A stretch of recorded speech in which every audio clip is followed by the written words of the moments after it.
नमस्कार, मैं सत्येंद्र हूं। शिक्षक के बाद अब कर्मचारी संगठन भी लामबंद हो रहे हैं। मुद्दा महंगाई भत्ता और 7वें वेतनमान के अनुरूप एचआरए देने को लेकर है। यहां तमाम कर्मचारी संगठन के लोग अधिकारी कर्मचारी फेडरेशन के बैनर तले बैठे हैं और अपनी मांगों के समर्थन में रणनीति तैयार कर रहे हैं, या यूं कह ले कि आंदोलन की रूपरेखा तैयार हो रही है। लेकिन सरकार इनकी मांगों को कितनी गंभीरता से लेती है, या यूं कहें कि कर्मचारी संगठन अपने आंदोलन को कितना तीव्र गति दे पाते हैं, इन तमाम मुद्दों पर बातचीत करने के लिए हमारे साथ कर्मचारी अधिकारी फेडरेशन के वो तमाम प्रतिनिधि मौजूद हैं जिनकी अगुवाई में ये पूरा बैठक चल रहा है। और इस पूरे बैठक के जो फैसले हैं उसके अनुरूप प्रदेश भर के जो अधिकारी कर्मचारी जो संगठन हैं वो रणनीति तैयार करेंगे और आंदोलन की राह पर जाएंगे। पहले हम बात करते हैं प्रांतीय संचालक कर्मचारी अधिकारी फेडरेशन के जो है कमल वर्मा सर, किस तरह की रणनीति तैयार हो रही है और सरकार से आप लोगों की मुख्य मांगे क्या है? देखिए, छत्तीसगढ़ कर्मचारी अधिकारी फेडरेशन में के साथ में लगभग 70 संगठन जुड़े हुए हैं और आज जो है पूरे प्रदेश भर में महंगाई भत्ते को लेकर, केंद्र के समान महंगाई भत्ते को लेकर हो, चाहे केंद्र के अनुरूप जो है साथ एचआरए की बात हो, इसको लेकर पूरे प्रदेश भर में बहुत ही आक्रोशित है हमारे अधिकारी कर्मचारी। हम चाहते हैं कि सरकार जो है जैसे अन्य राज्यों में केंद्र के समान जो है महंगाई भत्ता मिलने लग गया है। हमारा छत्तीसगढ़ राज्य बहुत संपन्न राज्य है, इसलिए यहाँ के मुख्यमंत्री से हम अनुरोध करते हैं कि वो यथाशीघ्र केंद्र के समान महंगाई भत्ता स्वीकृत करें, अन्यथा चरणबद्ध आंदोलन की रूपरेखा हम लोग यहाँ तैयार कर रहे हैं और आने वाले समय में पूरे प्रदेश भर में एक बड़ा आंदोलन हम लोग करने जा रहे हैं। अभी जो फासला है, अमूमन ये देखा जाता रहा है कि केंद्र के अनुरूप राज्य का महंगाई भत्ता बढ़ता रहा है, लेकिन ये पहली दफा है जो फासला इतना ज्यादा लंबा हो गया है। किस रूप में देखते हैं आप लोग? लगातार ज्ञापन के जरिए और अन्य माध्यमों से सरकार तक अपनी बातों को पहुंचाते रहे हैं, लेकिन बावजूद सरकार ने इस दिशा में कोई पहल नहीं की। खास करके दीपावली के वक्त में जब काफी सारे कर्मचारी संगठन या यूं कहें कि प्रदेश भर के कर्मचारी इस बात की उम्मीद लगाए बैठे थे कि महंगाई भत्ता का कुछ ना कुछ हल जरूर सामने आएगा, लेकिन ऐसा कुछ हुआ नहीं। ऐसे में क्या लगता है, आंदोलन ही एकमात्र माध्यम बच गया? बिल्कुल, आपके बात से हम लोग सहमत हैं। 4 तारीख को मुख्यमंत्री निवास में हमारे फेडरेशन के साथ हमारे प्रतिनिधियों की एक मीटिंग हुई थी मुख्यमंत्री जी के साथ में, और हमने बात रखा था यदि आपकी आर्थिक स्थिति ठीक नहीं है तो अभी आप 5% महंगाई भत्ता दीजिए, लेकिन आर्थिक स्थिति धीरे धीरे ठीक हो जाए तो दीपावली के समय जो शेष महंगाई भत्ता हमको मिलना चाहिए, उनका एक सकारात्मक आश्वासन भी था। उसके बावजूद भी जो है 1-2% भी महंगाई भत्ता उन्होंने दिवाली के समय नहीं दिया, जिसके कारण प्रदेश भर में फिर से एक आक्रोश का माहौल पैदा हो गया है। और मैं माननीय मुख्यमंत्री जी को मैं पहले भी कई बार 2019 में कई बार बोल चुके हैं कि 2019 किसानों के लिए है और 2020 कर्मचारियों के लिए रहेगा। ये 2 साल बीत चुका है। हम चाहते हैं कि सरकार ने कर्मचारियों के लिए क्या न्याय योजना बनाए, वो हमारे बारे में क्या सोचते हैं, जो घोषणा पत्र में जो वादे किए उसका क्या हुआ।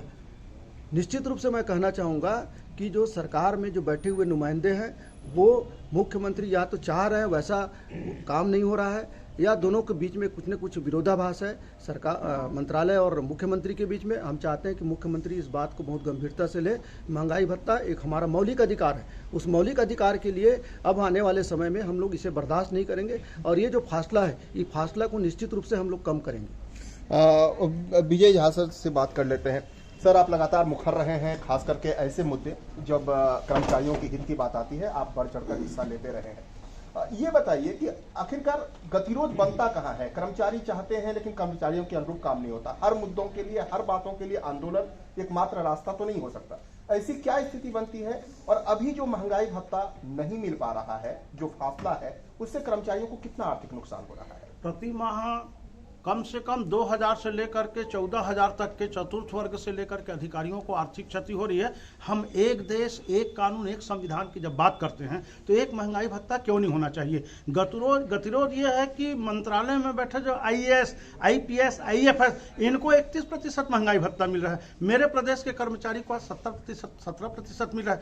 14% का जो डिफरेंस है, इसी छत्तीसगढ़ की माटी में रविशंकर विश्वविद्यालय अपने कर्मचारियों को 31% महंगाई भत्ता दे रहा है। गृह निर्माण मंडल 31% दे रहा है, विद्युत मंडल वालों को 31% मिल गया। तो ये जो भारत के संविधान की मूल संरचना है, इक्विटी बिफोर लॉ, कानून के समक्ष समानता का अधिकार, हमको 2019 से महंगाई भत्ता नहीं मिल रहा है। मेरे चीफ सेक्रेटरी जितने बड़े IAS अधिकारी हैं उनको 31% मिल रहा है। हम आंदोलन नहीं करना चाहते, ऐसा लगता है सरकार हमारे बीच में जो बड़े अधिकारी हैं जो गले तक खुद खा चुके हैं, उनका पेट भरा है, हम भूखे हैं उसको ध्यान नहीं देते। ये गतिरोध पैदा करके आंदोलन करना हमारा उद्देश्य नहीं होता। आंदोलन करके हम सरकार का ध्यान आकृष्ट करते हैं कि प्रदेश के कर्मचारी कितने आक्रोशित हैं। आप देख रहे हैं बूढ़ा तालाब में किस हिसाब से आंदोलन हो रहा है। वादा खिलाफी नहीं होना चाहिए। आपने चुनावी घोषणा पत्र में जो जो कहा है उसको करना चाहिए। और सब्र का बांध इसलिए टूट रहा है, 3 साल का सरकार निकल गया, कोरोना काल में हम चुप बैठे थे, अब 2 साल बाकी है। यदि इसमें भी नहीं मिलेगा तो हम कहां जाएंगे। तो कुल मिलाकर के आज इसके पहले बिलासपुर संभाग की हमारी बैठक हुई थी,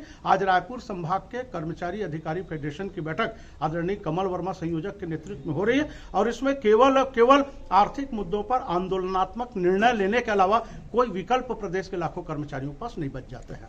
सर एक बात बताइए, जो अमूमन देखने को मिलता रहा है, अमूमन जो बातें सामने आती रही है वो कि पहले कर्मचारियों का महंगाई भत्ता बढ़ता था, बाद में जो आयोग है, मंडल है, उनके महंगाई भत्ते बढ़ते हुए हम लोग सुनते आए हैं, देखते रहे हैं। ये पहली बार ऐसा हुआ है जो मूल रूप से जो कर्मचारी हैं उनका महंगाई भत्ता अभी भी फासला बना हुआ है, और वो केंद्र के अनुरूप जो आयोग और निगम के जो लोग हैं, वो मंडल के जो लोग हैं, उन्हें महंगाई भत्ता केंद्र के अनुरूप लगभग मिल रहा है। समाज क्या कहेंगे? देखिए, हमारा स्पष्ट मानना है कि प्रदेश की सरकार कर्मचारियों के साथ पक्षपातपूर्ण व्यवहार कर रही है।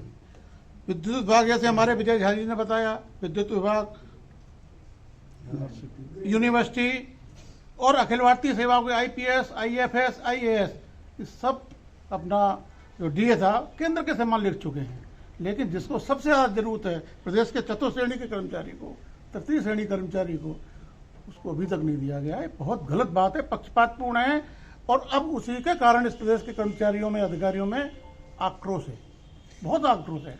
तो क्या अनिश्चितकालीन हड़ताल तक के फैसले तक आप लोग जा सकते हैं, कठोर से कठोर फैसले पर? मेरा जहाँ तक मानना है, पहले हमारा अभी चर्चा होगी इसमें, लेकिन ये बिल्कुल ये भी हो सकता है, ये अगर सरकार ने हमारी मांगों को नहीं माना, गंभीरता से नहीं लिया, अनदेखी की, तो इस प्रदेश के कर्मचारी इस रास्ते पे भी जा सकते हैं। लेकिन इसके पहले हम लोग चर्चा करना चाहते हैं और कुछ करना चाहते हैं। सर आप आखिरी बात अपनी बातों को कह दें।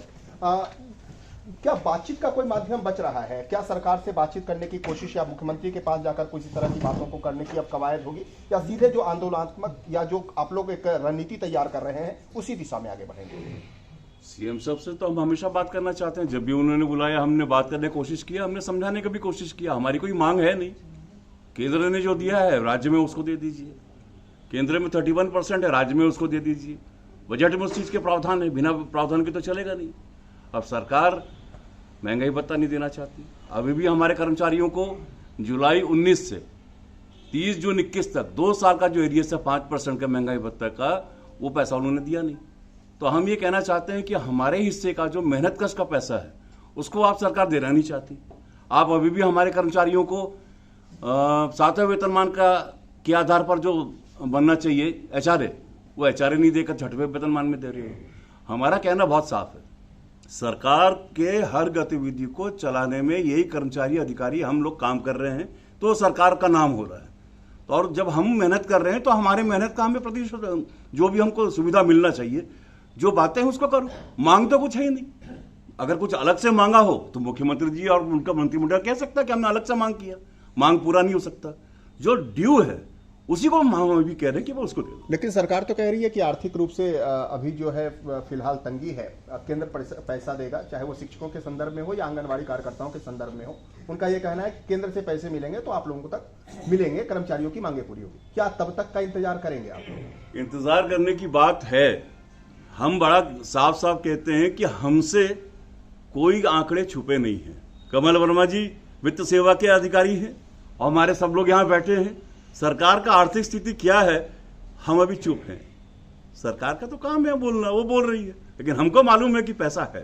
पैसा नहीं हो तो इतने सारे काम कैसे हो रहे हैं, किस प्रकार निगम मंडल के सब पैसे बढ़ रहे हैं, किस प्रकार आप लोगों के भत्ते बढ़ रहे हैं, नए नए जिले बन रहे हैं, उनका सेटअप कैसे बन जा रहा है, उसमें भी तो करोड़ों रुपए खर्चा हो रहा है। सिर्फ त्याग करने का काम कर्मचारी अधिकारियों का और आराम करने का काम उनका, ये नहीं चलेगा। तो कर्मचारियों के तेवर साफ बयां कर रहे हैं कि फिलहाल जो एक तूफान के पहले की जो शांति है वो शांति यहां पर नजर आ रही है, लेकिन आने वाले दिनों में अगर यूं ही गतिरोध बना रहा तो निश्चित रूप से आंदोलन न सिर्फ आक्रामक हो सकता है बल्कि कर्मचारी संगठन किसी भी हद तक जाकर सरकार को अपनी बातें मनवा सकते हैं। नमस्कार। कर्मचारी